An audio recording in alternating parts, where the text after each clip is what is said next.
Hello, everyone, and welcome back to the DocuMinded podcast. We are here to talk about the final fifth episode of A Body in the Snow, the trial of Karen Reed. And the way I'm recording this is to make sure I give you the best report. And I was actually going from watching this before her second trial to after her second trial. I was intrigued to see if the ending would change, and in a way it did, and I'll talk about that a little bit. This episode is solely based on closing arguments and waiting for the verdict. I want to start by discussing those closing arguments a little bit, because there's a lot to be said there. On one side, we have the prosecution, Adam Lally. He's all about numbers, all about facts, all about lists, and just sticking to the point. On the other side, you have Yannetti and, oh my gosh, I cannot think of his name right now, but you have Karen Reed's defense team, and they are incredible at what they do. They know what they need to say to evoke a reaction out of the jury in their closing arguments to get them to remember what they say. Somebody in this episode even said, while they were being interviewed, the last thing that you say in closing arguments is what the jury's going to hold on to and remember the most. And so you need to make sure that it's actually memorable enough for them to come back to your side of the argument and agree with it. And Karen Reed's defense does a great job with that. They stick to the facts, but also point out the inaccuracies and the issues with time, with timing, and with different accounts, and with when things were found and how things were discovered and all of this. They point all of that out in a very eloquent way, while sadly the prosecution, Adam Lally, falls short in this regard. He states exact fact. He stays on the ball, does not share anything that does not revolve around a person, place, or thing. Not to say that the defense, goes off script in any way. They pull at emotion while he pulls at fact, and I think that shows why this first trial ended in a hung jury. Because it's difficult for a lot of people to look at a situation in front of them and say, oh, well, this person has a lot of interesting facts, but this other person, what they're saying makes more sense. And I think that's where a big discrepancy with the verdict comes in, is that while our gut tells us to, believe the facts and follow the facts, it's hard to do that when we hear something that is more convincing or makes more sense to a situation. And that's what the defense did. The defense gave them something that the defense gave the jury something to look at that for the set of circumstances was plausible. And now I kind of want to talk about the judge. I don't know if I've mentioned on here that I kind of have a bone to pick with the original judge of this case.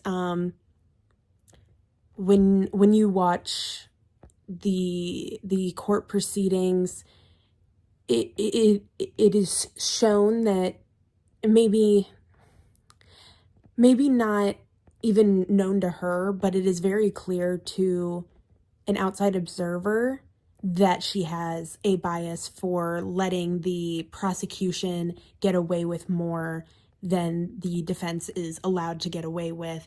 In terms of what gets put on record and what she strikes from the record.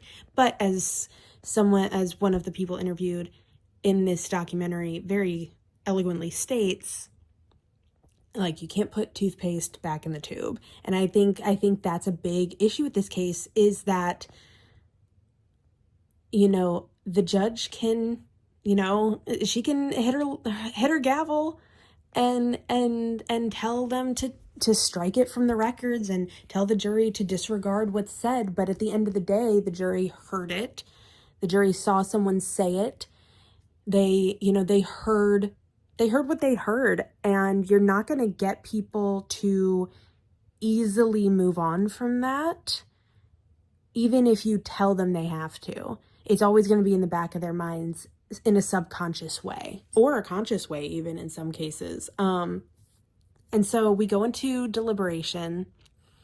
Very early on in deliberation, the jury comes back and they are wanting to look at the timesheet of when evidence was collected. And I actually think that this was a beautiful question to ask, a great thing for the jury to do that actually shows that they really wanted to put their best foot forward with coming to a conclusion for this case, and they wanted to make sure that they were looking at all the facts. The fact that it wasn't already in the papers that they were allowed to look at for deliberation is confusing to me, and I don't want to, make too many assumptions on why they weren't there. But then the judge says that she's not granting them access to look at that, and that she believes that they have plenty of information in front of them to make a solid verdict. I feel like that was honestly kind of an unnecessary thing to do. You have people asking for a little extra information that, yes, they heard, but you have to remember this is 10 weeks of a case that these people have been listening to, story after story and account after account. They're not going to remember the finite details of everything that they're told. That's just not humanly possible. And so the fact that they wanted to look at it with their own 24 eyes, I guess, because there was 12 jurors, but the fact that they wanted to hold it and see it for themselves and talk about it as a group to help with their decision on the verdict, I think it really, really should have actually been rewarded, and not necessarily in like a traditional rewarding sense, but in the sense of they should have been able to get what they were asking for if the judge was so intent on getting a solid verdict, which sadly, of course, that did not happen in this first trial. And I have another issue with that as well, and I'm going to talk about that next, which is after a few days, the jury comes back and says, we just can't come to a conclusion as a group. We can't reach a verdict, and we don't think there's anything that can be done to change our minds or to flip any of our beliefs or to change everybody's stance on the situation. And the judge basically looks at them and says, I don't believe that you've done enough work. Go back. And I think that was really disrespectful. They've put weeks upon weeks of their time. They've had to take, time off work and find childcare and put basically their entire lives on hold. And so for you to look at them after they've spent multiple days, multiple hours staring at the facts of this case and talking to each other about the facts of this case, to then just look at them and be like, oh, I don't think you've actually done enough work.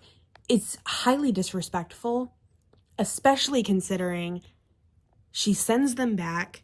They come back the jury comes back a few days later and says, we're still not coming to a verdict. And by sending us back, you're asking us to change our personal morals and our personal values. And I think that was a good addition to the letter from the foreperson, basically saying, like, if you ask us to go back again like you did before, you're asking us to change who we are, and that's just not going to happen, and it's disrespectful to expect that to happen. And I think that was a great nudge. Sadly, that nudged this into a mistrial. And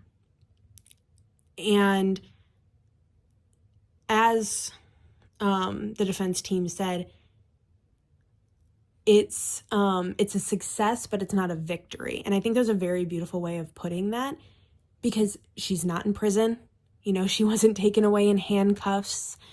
She gets to go back to her home, go back to her parents, but she has to do it all over again. And that's really, really difficult, to kind of come to terms with the fact of, like, you went through all this hard work, and you've gone through years now of not knowing whether or not you're going to spend the rest of your life in prison. And they're saying that you have to wait longer to find out if the world's going to see you as a criminal for the rest of your life. And it's a very stressful position to put anybody in. You end up finding out in the afterward notes of the series, the second trial was set for April of 2025, which, if you were like me, you probably sat and watched some of the court videos of the case. I can say I was on bed rest from an ankle surgery at the time that this case was being retried in April of 2025, and I definitely watched a lot of the court footage. There's nothing else to do, and honestly, I probably would have watched it anyways. But so it was retried in April of 2025, and the change that I mentioned that they make at the end of this is adding information about the conclusion of the second trial, which, if you're familiar with this case, you probably already know, but I'm going to save that for when we discuss the Nightline little episode about the second trial. And we're going to talk about Michael Proctor in that as well, because at the end of this, they say in March 2025, Michael Proctor was relieved of his duties, and I believe is currently being investigated for misconduct involving this case. John O'Keefe's family has issued a civil suit against Karen Reed for the death of John O'Keefe, which I actually have not heard much about that. I honestly doubt that there's much coverage on a civil suit. And in most cases, civil suits like that get dismissed if there's a not guilty verdict. So I doubt much happened with that. But yeah, now let's talk about the Nightline episode. So we finish with the first verdict. Now let's get into the second. And there's not, a full 5-part documentary on what happens in this second trial as there is with the first one. There is just a 33-minute special done by Impact and Nightline, as well as an hour and 22-minute, I believe is how long it is, special on 2020. And I'm going to talk about kind of both of them because I've watched both of them, and I think the one that most people are really turning their heads at is the 2020 special.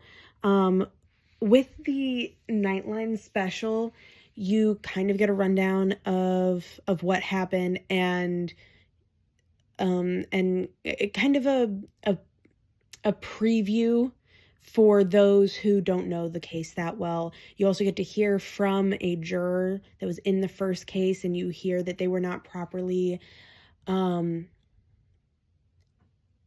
did not properly understand their capabilities as jurors. They were made to believe, they were given the impression that they either had to decide guilty or not guilty on all counts, and that they couldn't make separate decisions for each individual count. And the juror says that probably would have changed things, because there were parts of it that they all very much agreed on and other parts that they struggled with, and it was the struggling parts that made them call a mistrial. Then you get into the 2020, and I'm also going to talk about some stuff that maybe isn't fully mentioned in the 2020 special, but has been mentioned in other specials on this case. It gives this 2020 special gives a rundown of the case. It gives a rundown of the toxicity within this case, which is kind of multi-layered in a sense. We have Michael Proctor, who we've talked about before, who, a lot of people, there's two sides to it, whether or not he was a part of this conspiracy. I kind of doubt that he was. I think he was just stupid. He sends these disgusting text messages, and what you don't find out until the 2020 special is that two of the people that he messaged were higher ups, people that were supposed to be his commanding officers, and they didn't reprimand him for what he said. In fact, when, things came to light and punishments had to be handed out, those officers were also punished for their involvement in this unsavory behavior. And 2020 actually is given the opportunity to interview Michael Proctor, and it's a very interesting interview. Honestly, I feel like the smartest thing for him to have done would have been to say no when he was asked to be interviewed, unless he came forward, which would have been so dumb. You see the videos and you hear from the first trial, and you hear what he said over text message to his sister. Then you find out in this 2020 special that most of the terrible things that he said were to higher ups in the police department who did not do their job in making sure that he knew better than to say the things that he said. And so it almost seems, I don't know what word to use. It just seems very unnecessary for him to then come forward and try and make people feel sorry for him. In this interview with 2020, he talks about finding out that he was put on leave and later fired from the police department, and how difficult that was for him. And kind of tries to make you feel sorry for him and for what he's been through. And in my opinion, I think after hearing what he has said to people, it's hard for you, it's hard as a bystander to see both sides and feel sorry for him. You kind of feel like he did this to himself. And so giving him the platform to speak and trying to make people feel sorry for him, I feel like was highly unnecessary. And I don't necessarily think that's what 2020 meant to do by interviewing him. But that is kind of the impression you get from seeing him speak. He completely lost his job from the ordeal. And then his higher ups were docked vacation days, which honestly I feel like is a silly punishment. I feel like definitely more should have been done. If you're a higher up and you see somebody that you're supposed to be basically, like training. I mean, he wasn't necessarily in training. He was a full-fledged police officer, but like, you're supposed to call those type of people out if you're higher up and you see them doing something that could then impact the rest of their career. You're supposed to stop them and be like, hey, like, you shouldn't be saying that, you shouldn't be doing that. And they didn't. And so I think the fact that all that they were docked was a couple of vacation days is honestly just gross. But yeah, he loses his job over this. And then I honestly, I just don't want to talk too much more about the him of it all. As I've said, I don't necessarily believe that he really had much to do with this case, other than a few small-minded text messages and possibly accidentally, even, I'll give him benefit of the doubt, letting a few things slip on the evidence collection side. You also find out from watching other specials and reading things on the news, you find out that the house where John O'Keefe's body was found has had some changes. There was a dog that lived there at the time of John O'Keefe's passing. That dog would later be rehomed. You also find out that the basement or not just the basement, but the entirety of the home was remodeled twice after this incident before ultimately being sold by the family. And you also find out that Brian Albert's phone, the day before he was notified that he would have to turn in all of his electronic devices for them to be searched in connection to this case, his entire phone was destroyed. And I think, honestly, when you hear all of this, it is confusing to then know that these people weren't looked into as intensely as Karen Read was,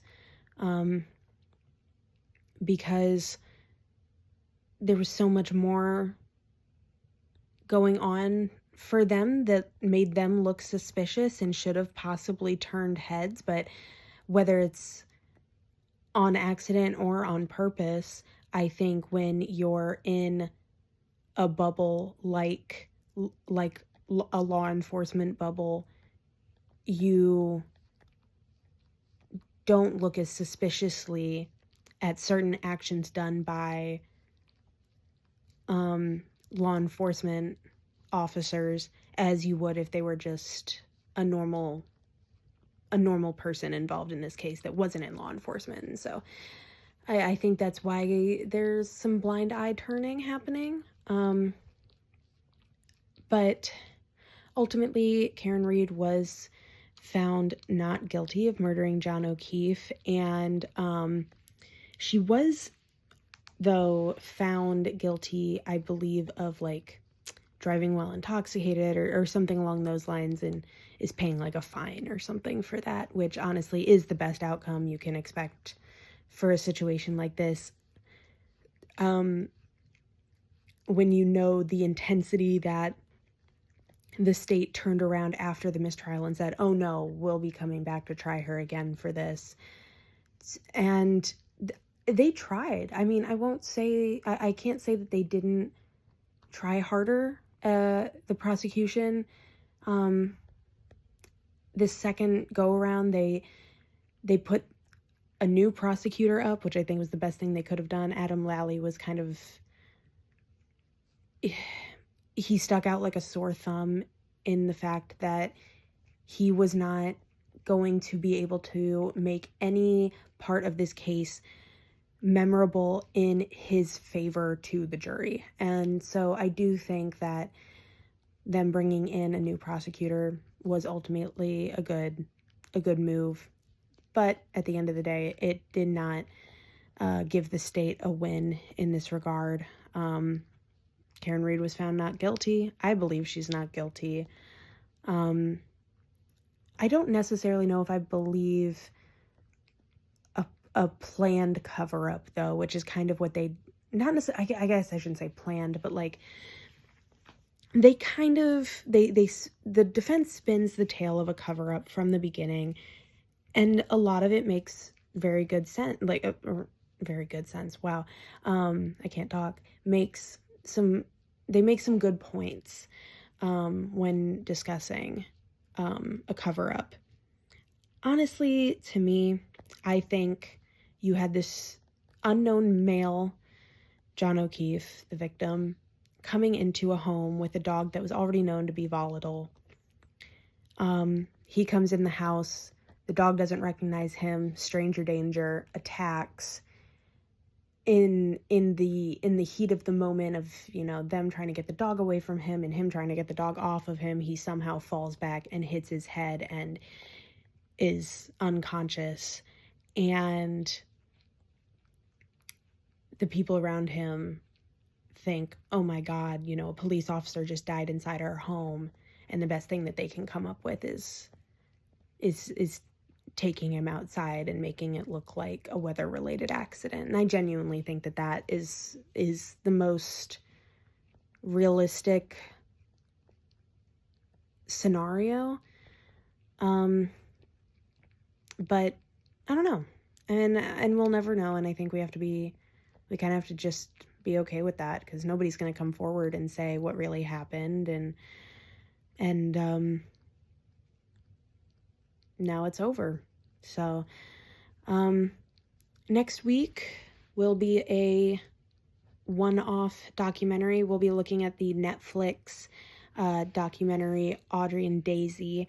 I watched it a couple of years ago when it was gaining momentum on Netflix, and it's been a while since I've seen it, so I'm interested to watch it with adult eyes and discuss the pieces of that case, because that, from what I remember, is a very intense case.